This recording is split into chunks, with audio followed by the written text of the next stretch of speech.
Welcome to the podcast. I'm Sarah. And I'm Clem, and this is Turns Out We're Gay.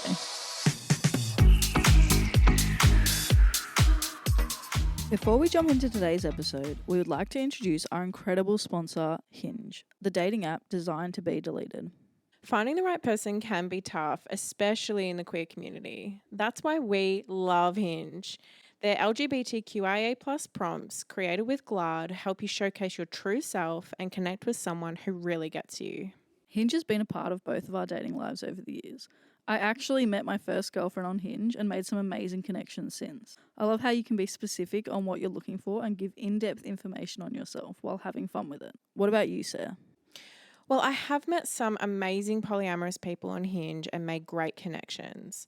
As you know, I am passionate about transparency on dating apps, and that's what I love about Hinge.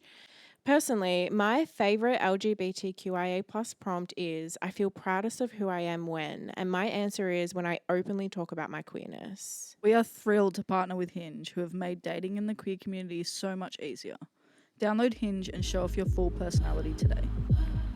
That was big episode 1. It was a bit intense, but I think it was a good one. We covered two different sides of love bombing. They're both really important sides. The stuff you talked about is going to be really helpful for people going through something similar or to help people avoid getting into those situations. I know you had a bit of reservations post-filming and recording because you were worried that it wasn't quite clear, your story, as you got emotional and you had to summarise things and whatnot. But I think, like we discussed, it opens that door that if people want more content like that, they can come to us and ask, and we're happy to go into more detail and things like that. But the idea was that you got into that really horrible situation and it started with love bombing. Yeah, absolutely. And I do think we can cover this again at some point. I think I said in the episode I'd love to cover this with a professional and maybe we could delve into that more. But yeah, it started with love bombing. But as you could tell, I couldn't even get through the episode without crying. But yeah, I'm keen to continue talking about my story, but very heavy episode, but a good one. And I think it just sets the tone for the level of commitment that we both have coming into this podcast and how much we want to be able to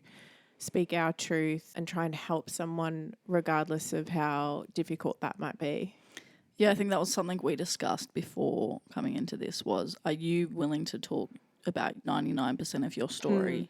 Obviously, there's some elements to our stories that we'll always keep private and things like that. But I think to really connect with the audience and to be as relatable as possible, we needed to be as open as possible. And that showed. And I'm so proud of you for what you did in the last episode.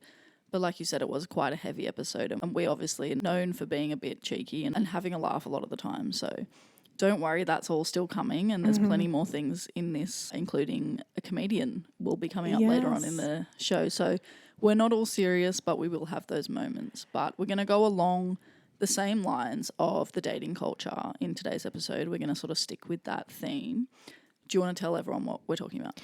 We are talking about the infamous U-Haul versus ghosting in the queer lesbian world. And I think this is a hot topic at the moment. And actually, not even at the moment. I think it's been a hot topic since the dawn of time. U-Haul lesbian and then ghosting culture, whether it be in queer community or just general dating culture. But that's what we're going to talk about today. And I think some people would say that we're U-Hauled. So we'll have to chat about that. I think it is something that you learn about very quickly when you come out and you start to make friends in the queer community. It's almost a phrase that's thrown very quickly at you, or that was for me anyway. We definitely U-Hauled to a degree, and I think we can both say that. And we're going to break it down a little bit more today. And aside from just U-Haul ghosting, we're going to talk about some good things and bad things about both. And sometimes when things like ghosting are actually okay to be applied. Yeah. So I think it's going to be a really interesting episode. I think so too. I'm keen. I think, first of all, we obviously have a lot of allies in our audience and people that are supporting their queer friends, or people just want to support us or like to listen to us talking shit, but they might not have come across this term. So I guess for everyone that doesn't know, when someone says that a lesbian couple are U-hauling, what does that mean?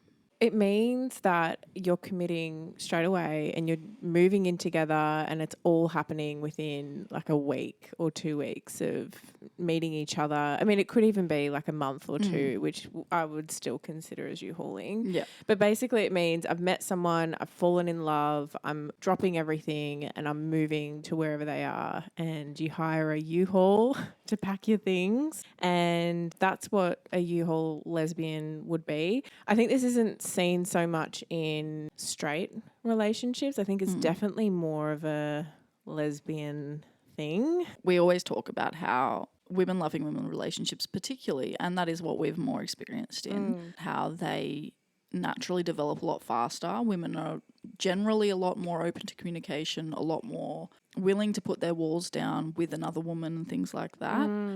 From my experience, hetero dating is much more of a slow burn and it's much more getting to know someone, very slow steps forward. Not always at all, but from what we've experienced and what a lot of women loving women people experience is that it goes really quickly. Well, I actually read in an article recently when I was doing some research on a future episode that women loving women relationships tend to go down the U-hauling road a lot quicker because of our ability to communicate better and our ability to be more open. Like, we're willing to sit in front of each other and say, I don't want kids, I want to buy a house here, I want to get married, all in the first date, and it not be weird, because it's women loving women. I think when in a hetero relationship or dating world, it might be a little bit different to get to that level of communication, but women are just so willing to come into a first date and have, you know, their long lists of things that they aspire for. And that's why U-Haul has ultimately come about, because we kind of get there a little bit faster. Yeah, I think the way I try to explain it to my hetero friends is that if you think about your friendships with your girlfriends, you'll talk about periods, you'll talk about you cramping, you'll talk about your boobs growing, you'll talk about all these things that you wouldn't dream of talking about to your guy friends a lot of the time. And like I say, these things are always the general sort of idea, and there's definitely exceptions to these rules. But from my knowledge is that you talk about everything with the girls. And I think a lot of women loving women relationships come from that foundation of friendship. Yeah. Even if you've only just met in a dating sense, I feel like you build that friendship quite quickly. Yeah. And all of the topics that you're scared to talk about or take a long time to talk about with a guy doesn't really apply. Yeah. So I think you just skip a bunch of steps and then you get to this point. When you fall head over heels, sometimes it just makes more sense to move in. Sometimes life is changing and things like that. But then there's other people that just fall so hard and so fast. They just want to be around that person 24/7. Yeah. For me, when I first heard about U-hauling, I thought of it as like my best friend in high school, for example. The day that I met her, I was 14 and I was like, she's my best friend. Like, I want to be at her house every single day. I want to tell her everything. And that happened from the day meeting her. It wasn't like we were friends for a couple of months and then all of a sudden, like, you know what it's like. You meet your girlfriend,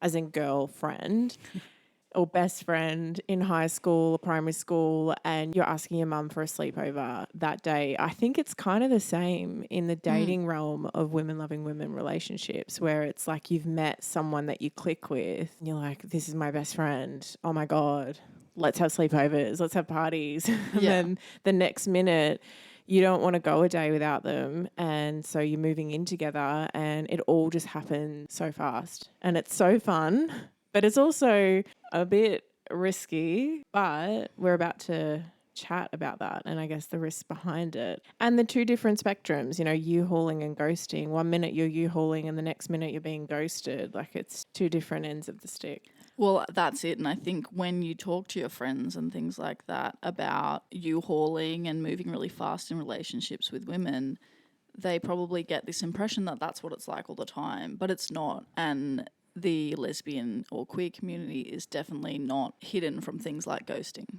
That sort of dating culture is absolutely still happening in the queer community, and it happens all the time.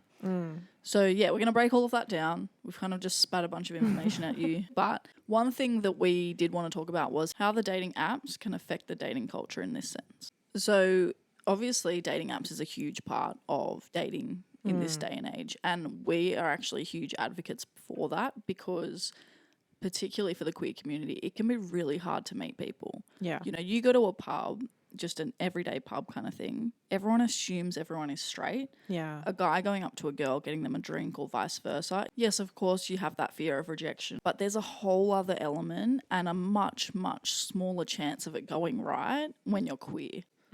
So I think things like the dating apps, we are huge advocates for. There's some that are great, there's some that aren't. We think that some of them have much more of a superficial element to them, and that's where we think it can really affect these dating cultures. And you know that I'm really big on transparency on dating apps and being able to show everything about yourself. And I think some of them, it's such a quick judgment. Like you're looking at a photo and you're like, yes, no, move on. You know, it's so easy to just not respond to someone that you've started talking to on a dating app, those types of things. But I think this also comes down to not just dating apps, but like think of TikTok and Instagram. And there's a lot of data and research coming out now about people's attention spans being reduced. And so to catch someone's attention, you need to catch it in the first second. And I think this comes back to like that whole ghosting behavior or just that quick decision making of I don't want to talk to you anymore or I'm bored now or I've had enough. It doesn't just come down to like dating apps. I think it's just the world that we live in now. There's some that I think are really great and will help. You know, we've had listeners reach out to us about how do we like connect in with people. I think there's some dating apps that could really help with that. But on the other end, I think there are some that have created this culture of moving really quickly or, you know, shutting down really quickly as well. So it just depends. Yeah, I think you need to be careful of having, you used this word the other day, of having the transactional element. Yeah. Make sure you're using technology and social media platforms and dating apps and all of those things where you're getting more information than just face value. Because at the end of the day, dating is much more than just the outer shell of a human being. There are so many things that come into dating someone, and I think the physical appearance really is one of the last things that should affect your decisions to move forward with someone or not. So I think because there's so many other elements to dating someone, it comes down to all different things like attachment styles. And that's something that I actually didn't know until recently. And we want to cover that a little bit, just to get a bit of a definition for people that don't know them.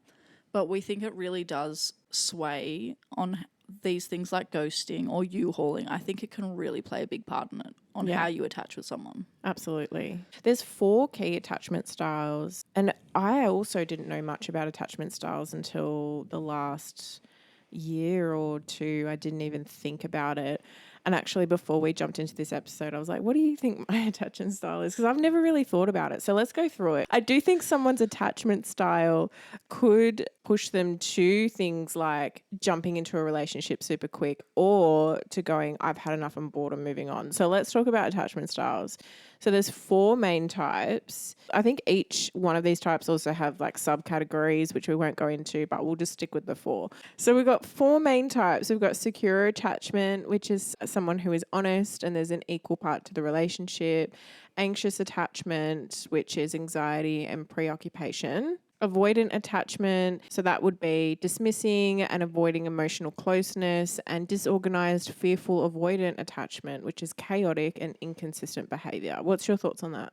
Yeah, so I read these sort of small definitions and it really helped me. But when I sort of looked into it further, I think it's really interesting. So from what I've understood from reading into it a little bit, a secure attachment, it's in the name. You're secure within yourself.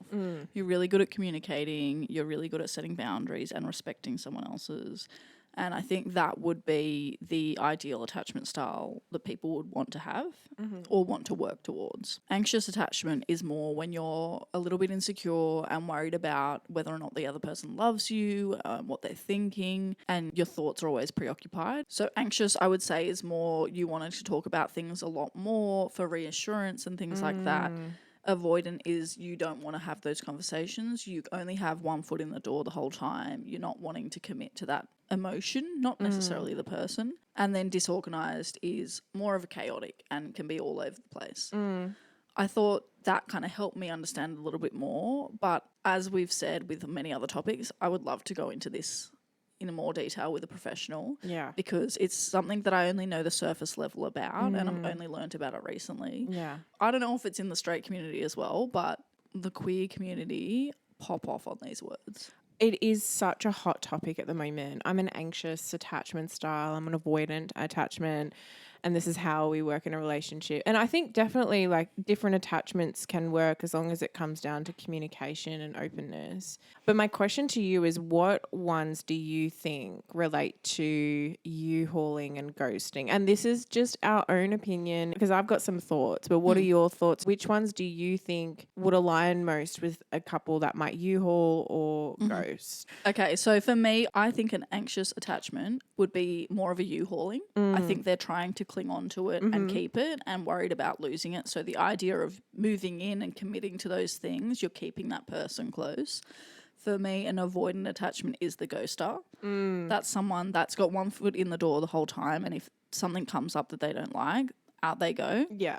And I would also say that I think disorganized and fearful could be both. I think that could 100% go either way. You might just be sort of like, fuck it up, let's do it, not thinking much about it. Or you might be like, this is too much, I'm out. Yeah. And I would say secure for me would be more inclined for a U-Haul out of the two. I would say probably neither, but maybe a U-Haul because they're comfortable within themselves and within the connection that they have and the communication that they've had. So making a step like that isn't as much of a big deal. Yeah, I would agree with you on all of those. I do think with secure attachment, where the ghosting might come in, and we're going to talk about this in a little bit, which is when someone crosses boundaries, the secure attachment person has said, hey, I'm not interested, and that person's like continued to try and pursue, and it's gotten to a point where it's like, okay, yeah, I'm going to ghost because there's no other way out. So I think that's where that might come in, but that's not, I don't think, a typical part of that attachment. I would agree with you on all of them that that's where I would probably sit them as well.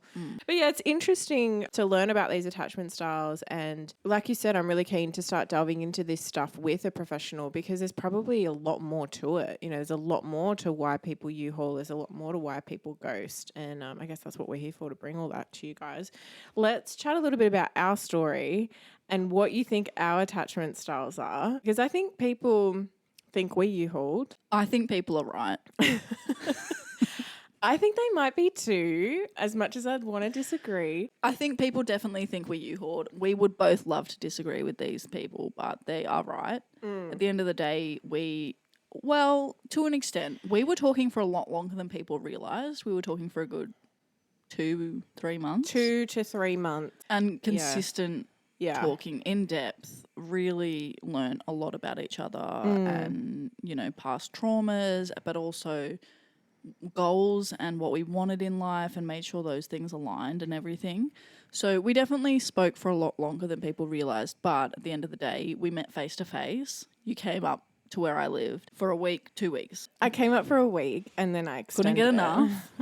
But I think what's really important is the conversations that we had before I came up, because we went through, obviously at first, like it was very flirty. It was very like getting to know each other. It moved relatively quickly, but I don't think it was too intense. Like it was definitely a week or two of us like just bantering. But when we did start really getting into conversation, we really delved into like kids, travel, you know, where we want to live, you know, because we were living in different states at the time. But what was funny is that we both were like, how are we the same person? Like we literally wanted the same things. We both don't want children. We both want to travel. We weren't committed to where we were at the time. I worked for myself. You were very much looking to start to work for yourself. So our life goals were so similar that one of us moving wasn't going to be the end of the world. And I think we ended up having a conversation when I got to Airlie. It was like, whether or not I come here is not going to affect my job. It's not going to affect my life. I was already going to go traveling anyway. That was already in my plan. So the difference between me coming to Airlie and going somewhere else is that I wanted to get to know you. Yeah. And that's why I came there. I know to some people they'll be like, oh, you moved in together and you got a caravan and blah, blah, blah. But all of those things were actually quite strategic. And we had spent a good 2 weeks with each other before we even considered were we going to be compatible living together. We were basically living together for that whole time. Yeah. But a lot of me coming to Airlie didn't actually change much in my life. No, exactly. And I think, I was up there to try and help my dad with working for him and also just get a break from the corporate sort of life I was working in. So we were both kind of in this interim sort of place where we were with family in a regional kind of area. We didn't have a close network of friends in those areas. We didn't have much of a nightlife in those areas or whatnot. So there really wasn't much tying us to those locations other than our family, which we both make a really big effort to still see all the time. It just kind of fell into place that we had the exact same outlook on what we wanted to be doing in life, whether it be short-term, long-term, whatnot. And we thought there's no harm because it doesn't affect anything in your life that you come up and we see what happens.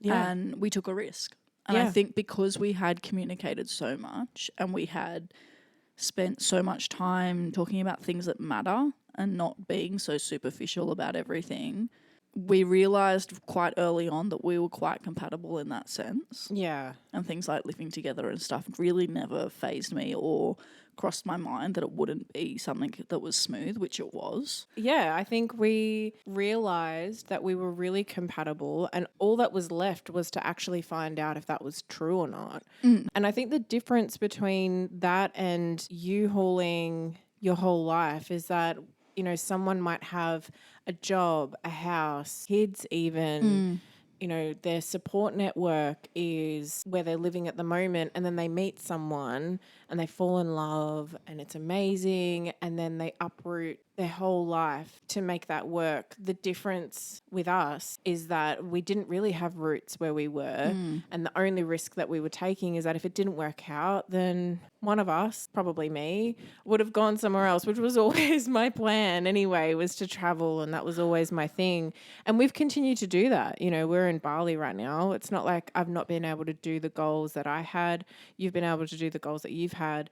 So we've just continued that. And I think that's, part of the story that maybe people don't see on social media. But you could say that we U-hauled. I mean, you bought me a caravan. So I literally bought you a house. Yeah. You keep saying caravan. I see it as a house. It was a house. I renovated it.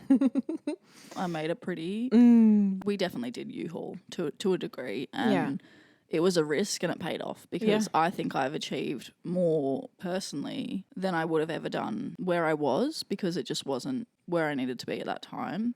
I think we've both complimented each other, and you comment on this in the previous episode. Yeah. That we're both big on finding someone that compliments you and pushes you, and that's what I think we've found. So I think U-hauling definitely can be really toxic. It can be really dangerous and a bad move, and it can really affect your life negatively. And I think also it can be a really, really positive experience as well. Absolutely. I don't think I would encourage people to do it with roots and things, but I think if you're in a position where you aren't going to be changing your life too dramatically, it's a great way to figure out whether or not it's going to work. Yeah. And if we just take a step back to the attachment styles, if you're dating someone that maybe shows like a super anxious attachment style and wants to move in straight away, maybe think about that. I think we're both quite secure attachment.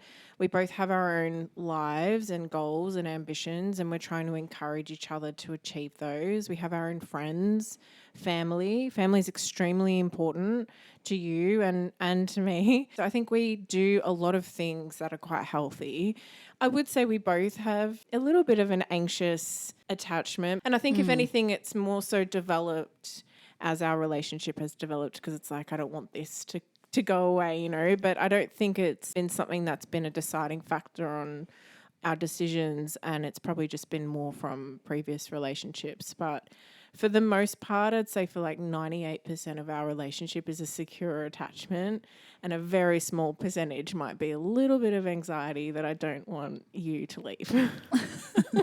Lol. Well, I think it's that, and it's definitely that for me, but I also think it's that we're both people pleasers and we want the other person to be as happy as they can be. So I think the small sliver of anxious attachment that we have is checking in with each other a lot and making sure the other person's happy. As much as it is a little bit of anxious attachment, I think it's also a really good communication tool to check in, but it isn't for everyone. And I've had an ex before that said I was an over communicator, said I was asking if they were okay too much and things like that. And it's not for everyone. It's not compatible with everyone. So we've just been lucky enough to find each other where it is compatible and it does work with the way that we function. So in our story, U-hauling was a great decision and it'll be a good part of our story moving forward. But it definitely can be very dangerous. 100%. And if anything, if we think back to episode 1, love bombing, U-hauling could possibly be a sign of love bombing, I think, where someone's like, I need to move in and I want to invade your space and I want to take over this and be with you every single day and show you how much I love you. And I think if you're not ready for that, it can be very overwhelming. You can feel very stuck, whether or not you want this to be in the podcast or not, but you've been in that situation before. Yeah, I have U-hauled, and I would say that person had a very anxious attachment style, and I think it was a bad decision looking back on it. And I did feel very trapped and very suffocated, and my personal space was not respected, and it was a perfect example of why not to do that.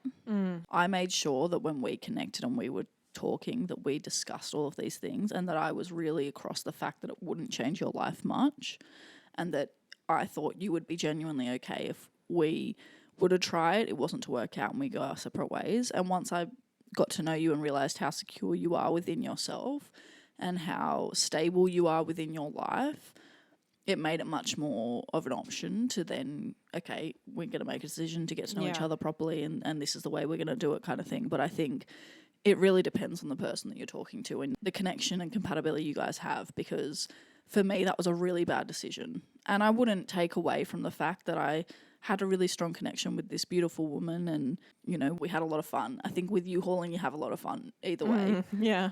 But it blew up. But within 6 months, I think, you know, it was ending but you had moved in together, right? We'd moved in together, so, you know, and we moved in together on a house that had 130 stairs. Oh, no. Me and my mate Chris thought it'd be a great idea to carry the fridge ourselves, which, can I just say, it is worth the $1,000 you pay movers if you are living on a cliff face. I will just say that. But it was a part of my journey. It was part of my story. I learnt a lot, but it was a bad decision. And I shouldn't have made that decision. And I think that's what I mean by U-hauling can go either way. Either way.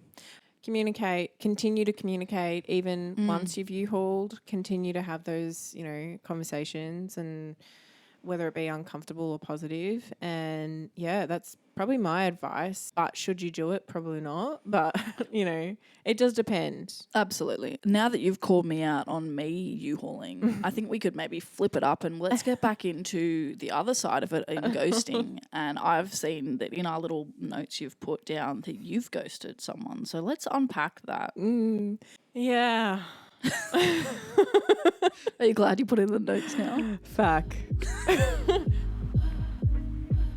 We just want to give a quick shout out to our sponsor, Hinge. The LGBTQIA+ prompt, I wish I could tell the younger version of myself, is the prompt in the app that really resonates with me.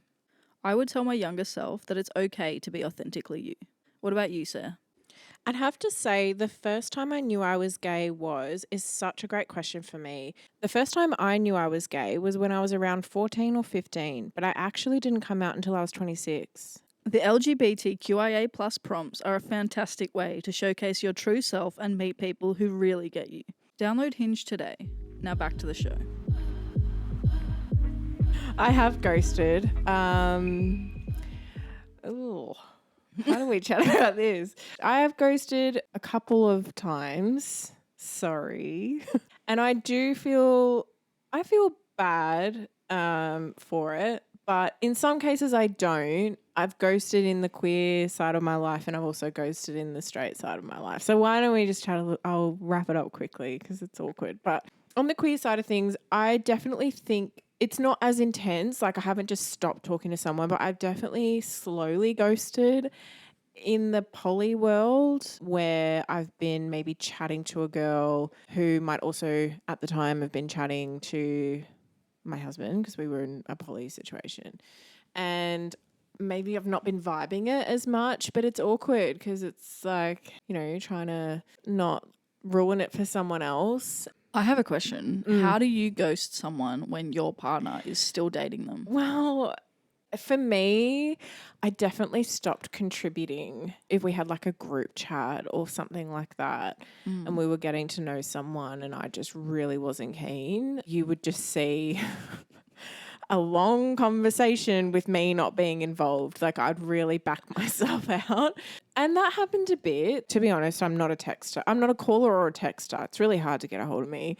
I just Not for me. not for you, but I think our friends would agree. Like even in like Yeah. group chats, I guess because I get so many calls, texts You're a very busy woman. with work. And so like outside of work, when I open my phone and I have like 55 messages, I'm like, fuck, I can't be invested in this right now. I need to add something right now. Go. How many unread messages and emails do you have on your personal, not work? You obviously are very thorough with your work stuff, but oh my goodness, I am someone that if there is a notification on any app, I don't care if it's a game, I need it gone. Oh and my I God. looked at your phone the other day. I don't know how I haven't seen it before, but I looked at your phone the other day and it was like 340 messages. I think I have. I can't. Well, you can't check my phone right now, but I think if you did, it would be about 240 messages unread. I actually, like, what if there's something in there that's important? Well, I just can't. I get a bit overwhelmed with it. Like, I would too if there's 240 unread. Jesus. I answer the important things. Like I'll answer group family chats, I'll answer your messages, I'll answer our friends' messages, family, whatever. But I don't know. I don't like it. Like I get bombarded with notifications and I just pick and choose what is important to me on that day. I probably should go and clear out my inbox. It makes sense to me, and I don't know what the logic behind it is, but it makes sense to me that someone that has 240 unread messages on their phone would ghost someone that their partner is still currently dating. That is insane, but it makes so much sense. Well, I don't know. And then, so for example, if my husband and I at the time were dating someone and I wasn't feeling it and I'd open my phone and they've spent the whole day chatting and I've just, I've been working or whatever. And at the time he was working night shift. So they might have been chatting all day. And then I've opened a group chat and it's like 73 unread messages and it's unfortunately paragraphs. And I'll open it and I'll be like, fuck this.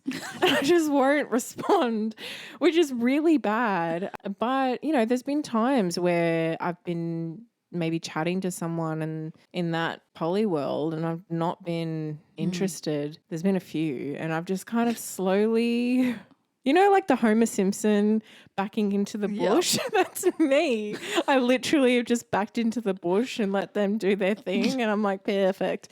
Perfect. So that is the level of ghosting. I haven't been talking to someone in depth and then just cut that off and just not responded. But I've definitely, there must be a word for it. I've definitely slowly ghosted someone in the poly world. You phased out.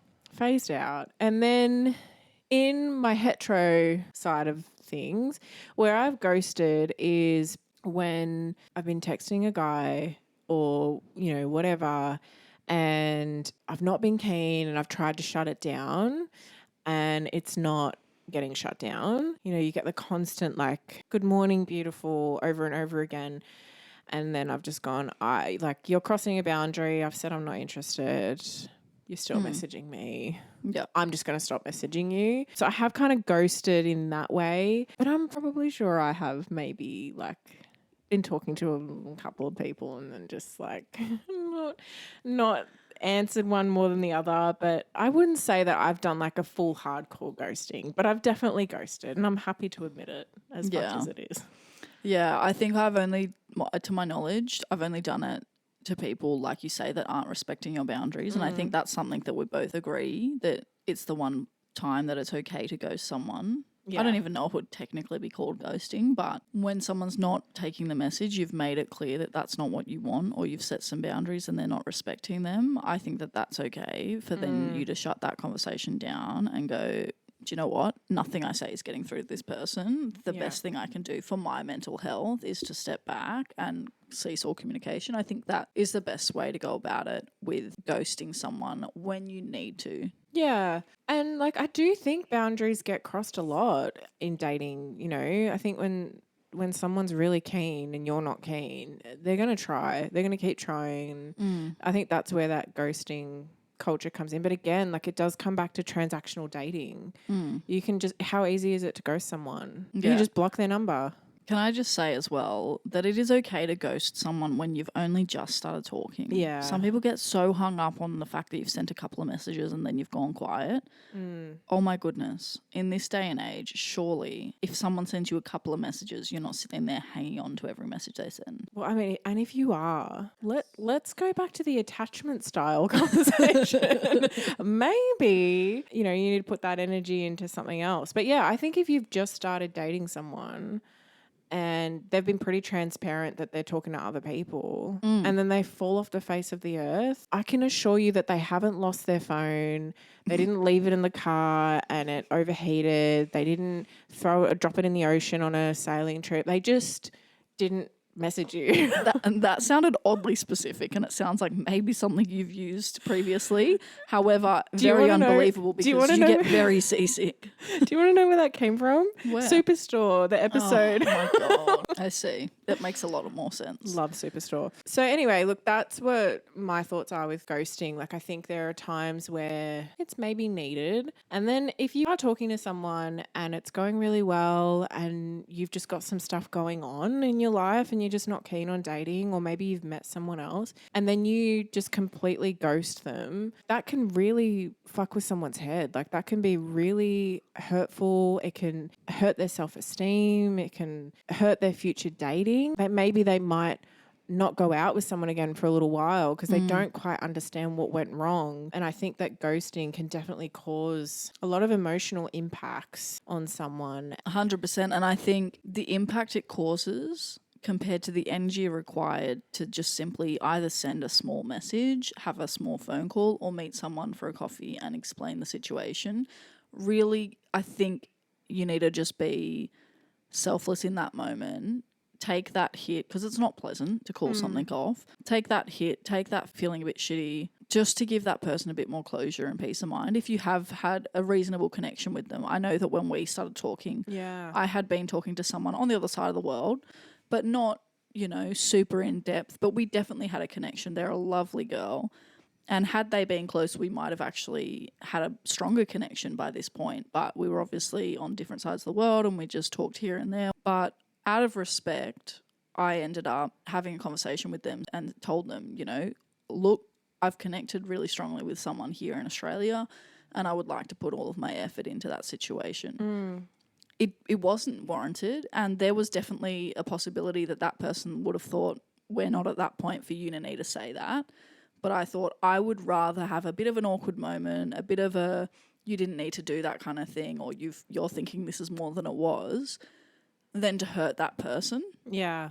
Because, yeah, I don't know. I just think that if you don't need to hurt someone, why would you? I'd rather feel uncomfortable. Yeah. And you know what's funny about that situation is, like, it took 2 seconds. I remember when you said to me, you know, hey, I'm going to send this person a message. I was like, wow, that's really cool of you to do that. Like, and I obviously know who this person is and was like, great. Like, I think that's awesome, because then if we're going to start dating, it's not like a big deal. But it took literally 2 seconds for you to write a message personally to them and have that conversation. And I think that's the thing. Like, if you're going to ghost someone, they might have a massive reaction, they might not.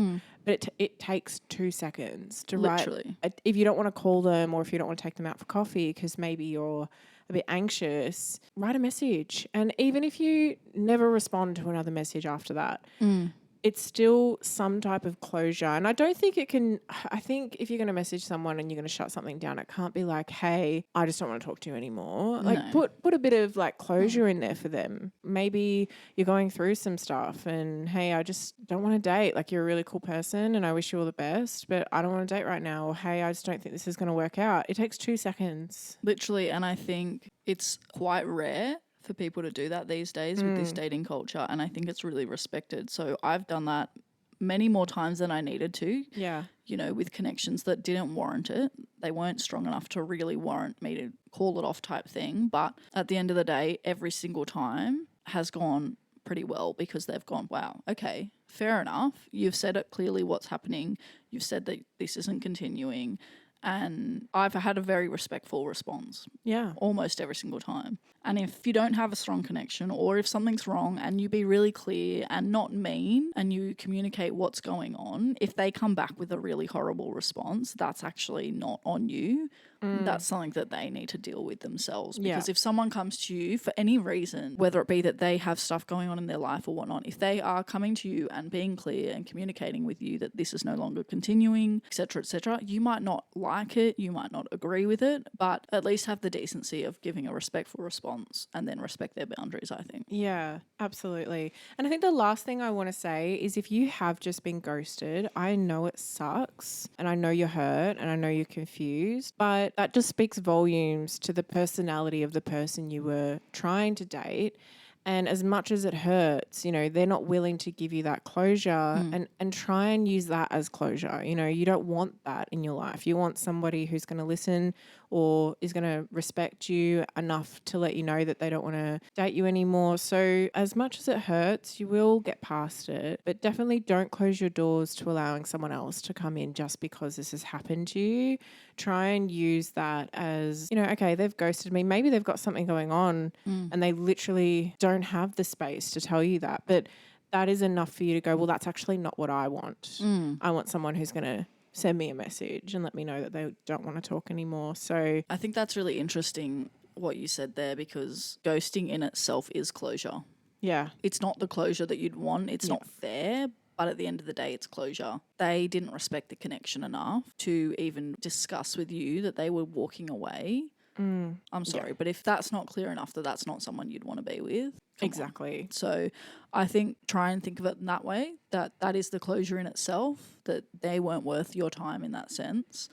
And yeah, definitely don't close your doors. If not, just book a U-Haul. It worked for us. It did. It absolutely did. Okay, well, I think that's a wrap on ghosting and U-hauling. I would love to bring this up with a psychologist in the future. How do you feel about telling everyone that we might actually have someone coming on the potty? We do have someone lined up. Fingers crossed everything goes smoothly, because we're really excited to get them on the podcast. They have a lot of knowledge in all of these things that we've kind of hinted that we want to talk to someone about that has that professional background. So we're definitely in the works of trying to get these guests on, hopefully this season, so that you don't just have to listen to our opinions and you can actually listen to someone that's educated on it. Yeah, 100%. At the end of the day, we actually don't know shit. No, we really don't. Which is why we're so excited to have a professional come on, navigate these conversations. We might not fit it all into one episode, but I think it'd be great to, you know, raise this stuff and chat about it. So if you're going through this right now, you can come to these episodes and try and get that guidance that's not from two gals just giving it a shot. It's actually coming from a psychologist. But that's the goal. And so we're hoping that they come on board soon. Yeah. Absolutely. So I think on that, we would love you to message in any guest you think that could come on the show and bring something to the table. We would love to talk to all different people of all different walks of life. So if you have anyone, whether it be a professional in mental health, whether it be a psychologist, whether it be a sports star or a comedian or a musician, anyone in the queer world, we would love to connect with them and hear, you know, your opinion on why they should come on the show or what you want to hear from them. We would love to hear any sort of suggestions you have in that. But also, as usual, we've dished our dirt on all of this. We've laid our dirty laundry out, so we would love to hear yours. And I think U-hauling and ghosting seem to be some really intense stories. So send them in. Let us have a laugh. We want to have a laugh. Cry with you. Either one. We're here for it. As you can see, we can do both. Oh, we haven't been able to do anything today. I'll tell you what. I don't know what is going on with this episode. Hopefully it edited well and you've all enjoyed this. I hope you've enjoyed it, because I can assure you I will not enjoy editing this one. Watch out for the bloopers of this episode. There's some to come.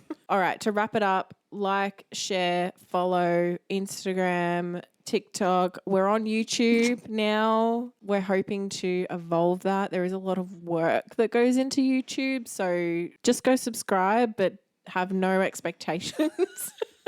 But yeah, share it on Instagram, share it on TikTok. We're really enjoying all of the stories that are put up about the podcast. And I think that's a wrap on today. That's a wrap. Amazing. All right, ready? Love Love you. you, Bye. Thanks for listening. We'd like to take a moment to give a special thank you to our sponsor, Hinge. Hinge is a dating app that is designed to be deleted. Create or update your Hinge account today and answer the LGBTQIA+ prompts to diversify your profile and make genuine, long-lasting connections with incredible people. Who knows, you might meet the one. Download Hinge today and try the LGBTQIA+ prompts to show off your most authentic self.